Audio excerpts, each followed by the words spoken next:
you from being able to absorb some information this weekend. So the talk will be relatively short. It's actually going to be more engaging and activity and interactive based toward the end, but it is still around our theme of brokenness. So I think I think today we're gonna fly pretty low in terms of like talking about brokenness instead of kind of like high Bible talk. Just because I think as you think about like what's happening in your life and what feels broken, it might be easier to get more towards the tangible things instead of theoretically what's happening.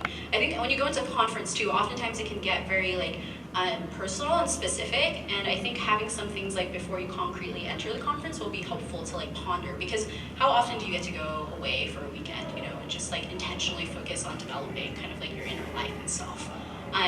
So yeah, plugging fall conference. Okay, so self-introduction. I am a Chinese-Vietnamese woman from San Francisco, California. I graduated from UCSD with a degree in biology and an Asian studies, Chinese studies minor specifically. That picture is my dad and my mom and me on graduation day. And I've been on staff with the InterVarsity Christian Fellowship for about 5 years. So this is a picture with some of my students from maybe after my first year on staff. And they're from different campuses: PLU, University of Alaska, and UPS, and then there's me right there. They're not great pictures, but that's because I'm not super photogenic. It's okay. And let's see, what else do I want to share? So I became a Christian through a college fellowship very similar to CAM. It was called InterVarsity Christian Fellowship at UCSD, and so that's the organization that I currently work for. And I'm currently getting my master's in theology and culture right now. So those are just some basic informations about me. Do you guys have any questions or stories that you want to hear before I dive in deeper? I think oftentimes it's helpful for people to like feel disarmed by the person speaking, so. No questions? My favorite color is green. I like beaches. I don't know. Okay, cool, I'll get into it then. Okay, so our theme of brokenness is something that, like, what do you guys think brokenness is? I know that this word has been thrown around, but do you guys have like a concept or idea of what's brokenness? Pain, okay. Let's like break it down even more. Like when you think of something that is broken, what do you think of? And just like shout it out. This is like totally non-functional. Non-functional, that's a good idea. Yeah, what else? Shattered glass. Shattered glass, yeah. So both of those answers like remind me of props that I wanted to bring. Like I was thinking about bringing a glass cup and like getting really dramatic and like smashing it on the ground and being like, this is what brokenness looks like, you guys. Shattered in a million pieces. Or I was also thinking about bringing a tablet with me that like does not work, but then I remembered I threw it away, because when you have a tablet that doesn't work and can't get fixed, what do you do with it? You throw it away. It's like useless.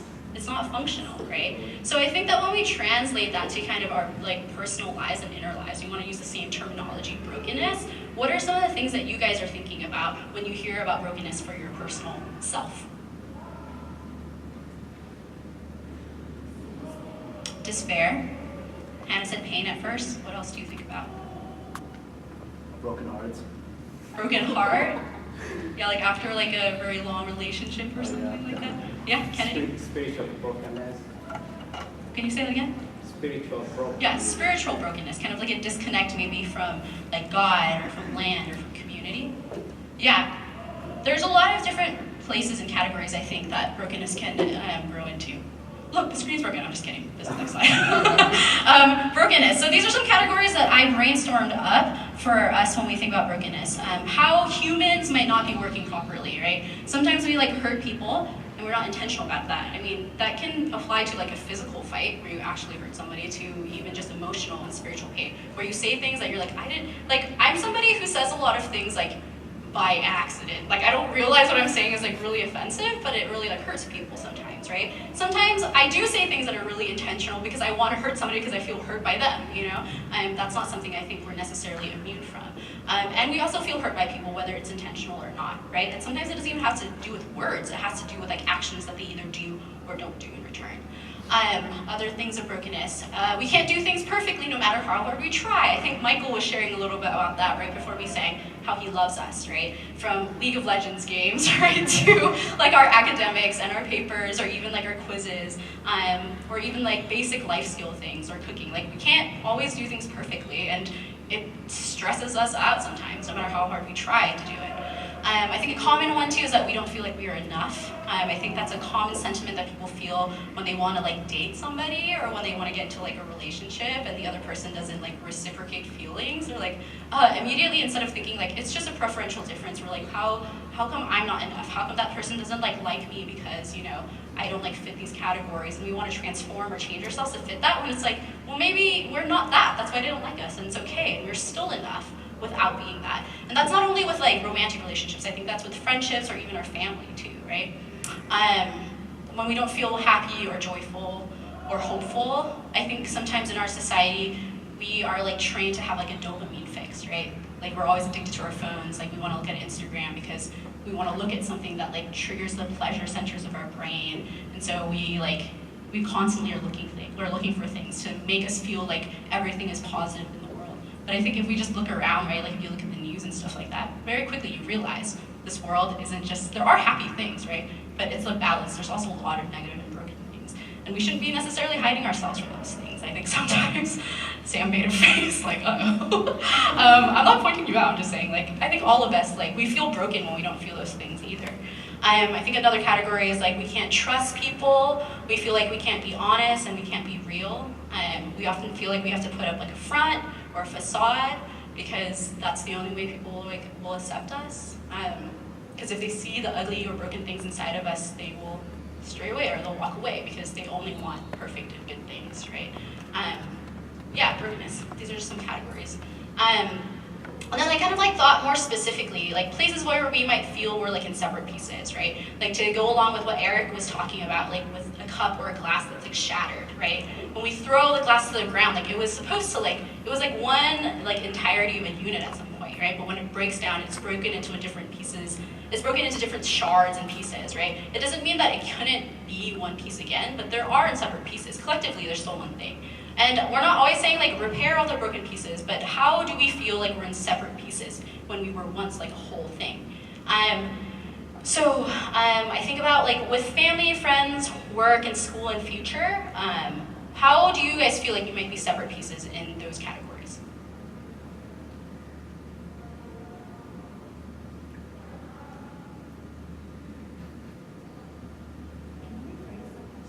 Yeah, how, like, okay, so when you think about, like, brokenness, like, in your family, right, or brokenness in your friendships, or brokenness in your future, or your school and work, what does that look like or feel like when it's specifically in the categories of family or friendship, or work or school? When you fail a class. Yeah, when you fail class. Betrayal. Do you have a story you can tell us? I can tell you, this is a very small story. This is like from middle school, so this is like, I've done some healing around that already. But like, in middle school, I remember there was this like, one day I walked in, and one of my, like she was my best friend. It was like me, my ride or dies, right? It was like Stephanie and Cheryl, and I walked in, I'm like, happy to start the new school year, and she like looks me in the eyes, and she's like, I don't want to talk to you anymore. And I was like, what do you mean you don't want to talk to me anymore?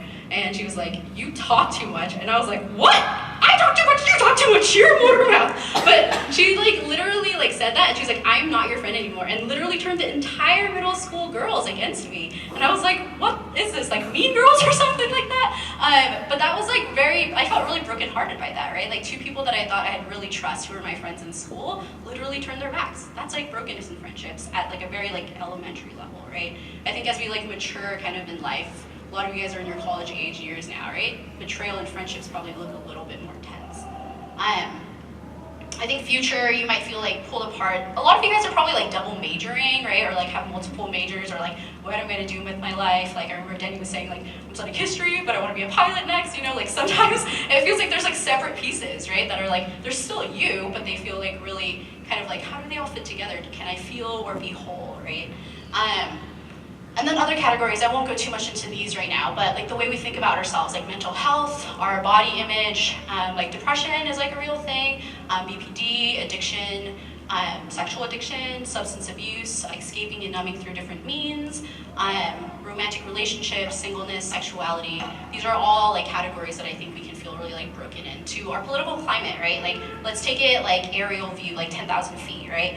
I don't know how high 10,000 feet is, but like 10,000 feet, like when you just like turn on your phones or you go on the internet, what are we hearing about? We're hearing about Pittsburgh, right? Where like 11 people got shot in a synagogue, right? We hear about Louisville, like shootings in like a supermarket, to Kavanaugh for trans issues and citizenship. I was just watching Patriot Act with Hassan Minhaj. Do you guys know that show? Yep. No, okay, not irrelevant. They were just talking about Saudi Arabia, kind of like the mess of dynamics America even has with Saudi Arabia, right? And then I think there's this, like the bottom one, it feels like this one's so out of our control, but all of us are super dictated by it. It's what society tells us to be, right? Like we feel like we need to fit in this norm of like what beauty is, what charisma is, right? What a good person is, what a successful person is, right? Look at all the workshops that like people like throw at UW, at any university campus or even in the world. They have all these like self-help things. And I don't think they're bad, but I think there is a picture that sometimes we feel like we need to fit the cookie cutter shape of. And when we don't, we feel shitty about ourselves. We feel really bad about ourselves, right? And I don't say that lightly. I want to kind of like emphasize like why, like how bad that feels. That's why I said that, so. Okay, so my next slide. So we're gonna look at two passages tonight, and we're not gonna look at them intensely. This is just really something I learned recently, and I found it really interesting. And I was like thinking this is a really good thing to share with you guys to contemplate brokenness. So Psalm 23 is a pretty common passage when people want to say like, oh, you just have to trust God and like feel better. They'll often bring out the Psalm 23 passage. It's like the types of passages where you imagine Jesus carrying like a baby lamb and being like, wow, Jesus is so peaceful and so nice, you know? But sometimes I think when we're dealing with our issues, that picture of Jesus probably isn't quite as honest of an expression as we would like him to be. I'm not saying this is false. I'm saying this is just like one picture. And when we look at Lamentations 3, it will be interesting because it's going to be a contrast to Psalm 23 with around the same imagery. But I'm going to read this passage for you guys. So if you have your Bibles or like apps or something like that and you really want to pull it out, it'd probably be helpful. But it's also on the screen, so follow along if you want. So Psalm 23, the Lord is my shepherd, I lack nothing. He makes me lie down in green pastures. He leads me beside quiet waters. He refreshes my soul. He guides me along the right paths for his name's sake. Even though I walk through the darkest valley, I will fear no evil, for you are with me. Your rod and your staff, they comfort me. You prepare a table before me in the presence of my enemies. You anoint my head with oil. My cup overflows. Surely your goodness and love will follow me all the days of my life, and I will dwell in the house of the Lord forever. Okay, so what are the feelings you get when you like heard that passage? Safety. Okay, safety. What else? Peace of mind. Peace of mind, okay. There's no wrong answers. Like, even if you throw out a really random word, I probably won't be like, you're wrong. The more you engage with this, the more some of the content will stick through. So that's why I'm asking some of these questions. Assurance, okay. Trust, okay. Now we're going to read Lamentations 3, 1 to 33. Oh, it's 1 to 25. I cut out part of it because it was getting really, really long. So think about the things and the words that you guys just like said about Psalm 23 right now, like assurance, trust, safety, and other. Remember, like try to remember other imagery and themes from Psalm 23 too. So a lot of them will show up again. So in Lamentations 3, it's a similar genre as a psalm, so like kind of in the vein of like poetry. This says, I am the man who has seen affliction by the rod of the Lord's wrath.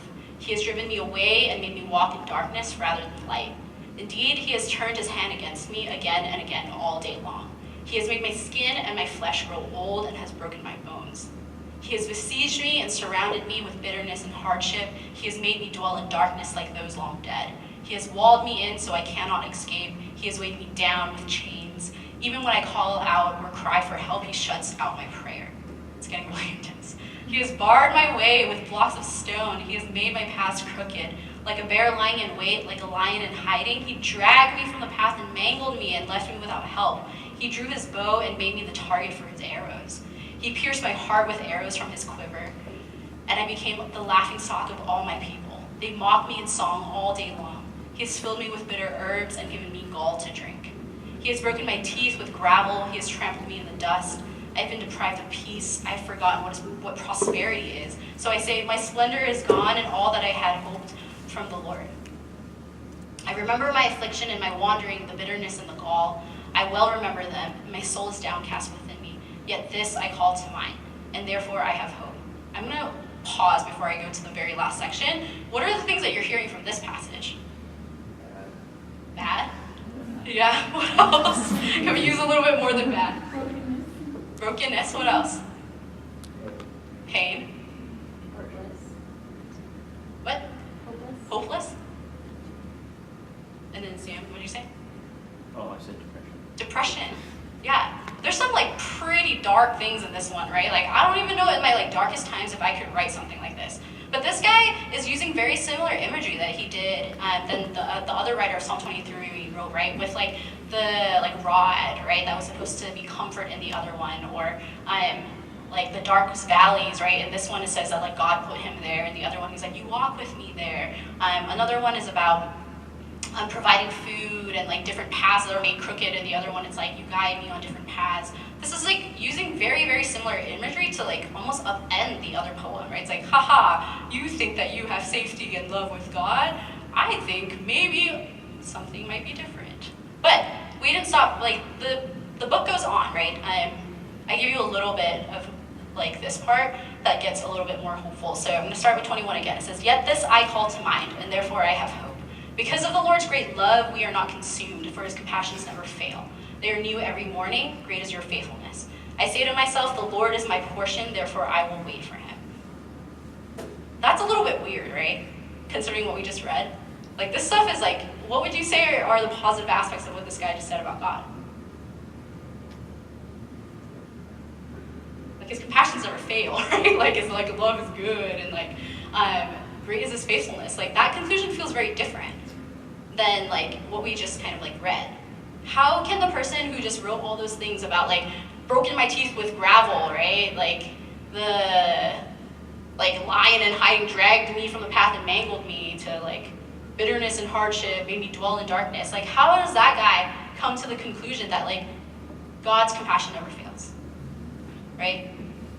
That every morning there's like faithfulness, right? And he's using the same imagery. And I think that like is important because it nuances kind of like what our relationship with God looks like, and kind of our relationship with brokenness. I think for some of us in this room, we really sit in the seat of like optimism, right? And like positivity. Like it's really hard for us when we face difficult things. We're like, we can just fight through it. Like this is awesome. Like God is just trying to like help me grow. And then some of us are like, damn, this sucks. Like get me out of this. I don't know why I'm like sitting here and like it feels like bad thing after bad thing is like happening to me. Like is God even there? Is God even real? Right? But both writers actually come to a very similar conclusion about who God is and how he provides. So what does that mean, right? And I don't think in one talk I can really pull all of that apart. All I can say tonight is that there's two examples of people who are in the Holy Bible that most Christians say are like the way to follow the faith, that paint really different pictures of how you deal with things that are really difficult and troublesome, with what we have labeled as like brokenness, right? Categories like your depression, categories like broken hearts, right? Categories like your family doesn't like understand you and might actually think you are a bad son, a bad daughter, like that you have like forsaken them or like thrown them away and don't care about them, right? How does like brokenness and how does God come into that picture, right? I think as humans, we're inherently broken, even though we were like made whole and perfect, right? We were like singing these songs right before this about like how much God loves us, how much God is a good father, like that we're loved, like we're saying like, it's who I am, I'm loved by you, I'm loved by you, I'm loved by you. I like find difficulty like singing a song like that because I don't know, like even if that's the truth, I don't know if I can always believe that I am loved by God and that's simply it, or that God is simply a good father. I think that's like a long time, like a long relationship that a lot of us have to go through. And do we want to be the types of people who are in relationship who subscribe to something that is like really like basic and not like nuanced, or do we want to subscribe to a faith and relationship with God that is like really complex and can actually deal with the things that we're going through, right? If we come from like abusive like background histories, right? Or if maybe we have like proclivities to even abusiveness, right? Does God turn his head from us? He does not, right? It says that God does not, but do we have a faith and a picture of God that is like big enough to hold and walk us through a lot of those like issues? And that kind of is a question that's being present. Let's see. Okay, so So the belief of Christians is that we believe that like somewhere in our history, humanity like broke its like connection with God. That we were supposed to be in perfect relationship with God, and all things were supposed to be good and dandy in also a really complex way, but in a really, really good way. But somehow, somewhere along the way, like we broke that. And I think that like one of the things that Jesus like offers us is that we get to restore this relationship with God that is like good and beautiful and whole. Where we can live, that's where this comes in, where we can hear, know, and live the truth of being fully in God's love that transforms us from the inside and then compels us to change things around us. Because I think that if we're invited to change, it's not only for ourselves. I think that's like one of the main kind of things between, the difference between like having just like self-help like books and philosophies to actually like a faith system that is rooted in community. That you're not only supposed to just change and develop yourself, I think that's the beginning, right? But then you're supposed to change and affect the things around you towards like fuller wholeness, fuller restoration, fuller good things. But how do you hope and like advance into those things if you don't even believe that there can be wholeness and like a lack of brokenness within you? That the pieces that feel like they're torn apart can actually be put together in an even more beautiful way than when it was originally given. Easier said than done. And I think that that's why these like two kind of like poems that we find in the Bible are really important. It is easier said than done. Like, it is easier to say like, wow, we just need to believe in God and be in relationship with God and all things will be nice. But I don't think that it is possible, right? If like God left us to our own like devices and to do this by ourselves, of course it would be impossible. But God like promises like his spirit and promises something to us that when we are feeling good about it or when we're feeling bad about it, we're still not alone. And that's not only like to ourselves as singular people, but that's to ourselves as a collective and as a community. There's two things that like I feel very significant when I think about like what Jesus gave to humanity before he like after he died, resurrected, and ascended. That's kind of like the basic spoiler like story of Jesus. Like people nailed him to the cross, right? And then he died, and then 3 days later he resurrected, and then he like ascends. But he leaves two things. One of the things that both of these things he said actually before he even got nailed to the cross is that when he dies, he calls his people and his followers like his body, that they're gonna do the things that he did on this earth, but as a collective and as a community. The other thing he said is that I'm gonna leave a counselor with you so that even when my physical body like ascends somewhere else, the Holy Spirit is present with you and will be in relationship with you to guide you and kind of like lead you into life and closer to God. So those are two things that we're probably gonna practice, we will be practicing tonight. But before we get to practicing those things, I want us to try and engage with our brokenness in different ways, and in ways that like authentically kind of like express ourselves, right? Not a picture of the way we should or the way we like think that people want us to do, but authentically like what it means to ourselves. And I think one reminder too is that like when we're in community, let me see what slides are here. Yeah. And so when we're in community, I think one of the things and faux pas that might feel like different like communities might convince you is that the community is the place where you fix all those issues. I don't think that's actually true. I think community is a place where things can be fixed, but it's not community that fixes your issues. It's God himself. But God, through Jesus, said that there's something in community where that actually can happen. And so if you're thinking that the community will fix your issues, it's not. And if you're part of a community and you think that you're responsible for fixing some of your members' like issues, it is not. The invitation is just to walk in the journey together, right? Because you have your own baggage, the other person has their own baggage, right? You can't fix each other's and carry each other's own baggage because it'll drag you to your death. One of you guys will die in some like sad, horrible way. That's not literally, emotionally, physically, spiritually, or whatever. If you try and carry other people's baggage, it's like not healthy, and it's a picture of codependence and not a picture of like healthy relationship. And I think there's a lot of pictures of relationship in our lives that are really codependent that we think are beautiful relationships, but in actuality probably reveal a little bit more brokenness and a lack of trust in God. So as we head toward the destination of like trusting God and believe that things are going to continually be worked out, we should not succumb to the picture of like oppression of brokenness. Like we are not given this thing where the dead end is like you're stuck in your hell. That's like not what you're being invited to, right? Like with God, you're being invited to like walk in a journey that sets you free from like the oppression of what people think. Like let me backtrack a little bit. When you guys like hear like liberation or freedom, right? Like oftentimes when we're thinking about like civil rights, right? Or like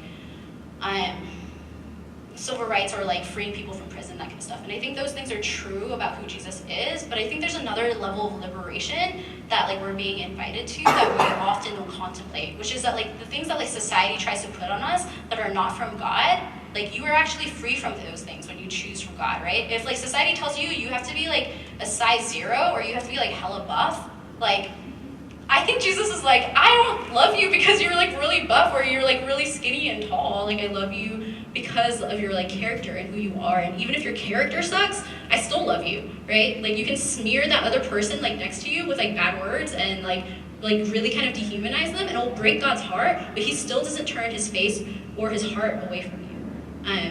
He still like loves you really deeply, right? And again, like I said, community and Holy Spirit are the ways that we can like practice those things. So what I want to invite you into now is to process some of your brokenness. We went through a lot of different categories like family, friendship, work, future, societal, and different things, right? I'm going to have Hannah come up and play the keyboard, and there's different stations in the room where you will be able to process that. There are chairs that are kind of like across from each other. Hi, Sequoia. There's chairs across from each other, so if you find yourself like in this external processor, you can sit in those chairs and hopefully somebody will sit across from you. If nobody's sitting across from you, somebody who wants to externally process, please sit across from them and talk those things out. But if you're an internal processor, there's, I'm sorry, the light is like in my face. There is a station right here with paper and pens where you can just journal and reflect. Sorry. There's a station here to kind of just journal and write out things about your brokenness. Just write out like what you think God is like bringing up. And I'll tell you guys when to go because I'll probably have some quiet reflection time as like Hannah plays the music for you guys just to have like about a minute to reflect. And then we have a station right there with like markers and color pencils. If you feel like your authentic expression is like creating visual arts or something like that, then maybe just drawing or scribbling will be an opportunity for you to like think through some of those things. And then the last station is for you to like just sit and maybe close your eyes and reflect as the music is playing, if that's the way you think, right? Like if that's the way you process or experience things, just feel free to like sit in your chair and reflect. At some point, we're going to try and share like vulnerably with our community. I'll probably break us up into like 4 different groups. And again, in that situation, you don't have to be super specific, but try to be honest. Like what's going on? Like what kind of like informs and is creating the brokenness within your life right now? And then at the end, we'll take a risk with some prayer, even if you've never prayed before, whether you're a Christian or not, and see kind of like what we can press into regarding like the things of God that we talked about. So I'm going to just pray, and then I'm going to ask God to bring up kind of what things are broken in your life for you, and then you can choose one of the stations to be at. Does that make sense? Any questions? Okay. Jesus, I just ask that as we are like sitting here with our like eyes closed right now for about a minute as Hannah plays some music, that we can actually get to the core a little bit about like what is broken in our lives. Is it our self-perception? Is it our relationships with different people? Is it our expectations? Is it the way the government and society like tries to tell us who we are and who we aren't? Yeah, would you bring us something as we sit in silence right now?